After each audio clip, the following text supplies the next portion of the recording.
ఎప్పుడూ చేసేలా కాకుండా దొండకాయ ఫ్రైని ఇలా ఒకసారి కొబ్బరి కారం వేసి చేయండి, చాలా టేస్టీగా ఉంటుంది. 1/2 కిలో వరకు దొండకాయలు తీసుకొని అన్నిటినీ ఇలా పొడుగ్గా కట్ చేసుకొని పక్కన పెట్టుకున్నాను. తర్వాత ఒక ప్యాన్ పెట్టుకొని ప్యాన్లో 1 గరిటె వరకు ఆయిల్ వేసుకొని ఒక 1/2 టీ స్పూన్ అంతా ఆవాలు, ఒక 1/2 టీ స్పూన్ జీలకర్ర, 1 స్పూన్ అంతా పచ్చిమిరపప్పు, ఎండుమిర్చి, అలానే కరివేపాకు కూడా వేసుకొని తాలింపుని బాగా వేయించుకోవాలి. తర్వాత కట్ చేసి పెట్టుకున్న దొండకాయలు కూడా వేసుకొని బాగా కలుపుకోవాలి. తర్వాత ఒక 1/2 టీ స్పూన్ అంత పసుపు, 1 స్పూన్ అంతా ఉప్పు కూడా వేసుకొని బాగా కలుపుకొని మూత పెట్టుకొని మగ్గనిచ్చుకోవాలి.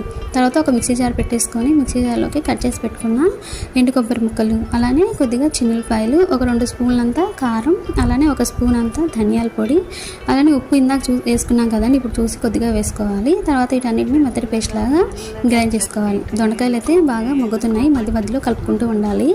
ఇక్కడైతే మనం గ్రైండ్ చేసుకున్న అయితే ఇలా మెత్తగా గ్రైండ్ చేసుకుంటే సరిపోతుంది. తర్వాత మనం బాగా మగ్గిపోయినాయి కదా దొండకాయలు, ఈ దొండకాయల్లోకి మనం తయారు చేసి పెట్టుకున్న కొబ్బరి కారం మొత్తాన్ని కూడా వేసుకొని బాగా కలుపుకోవాలి. బాగా కలుపుకొని మూత పెట్టుకొని ఒక 5 నిమిషాల వరకు సిమ్లో ఉంచుకున్నామంటే మనకి టేస్టీగా దొండకాయ కొబ్బరి కారం అయితే రెడీ అయిపోతుంది.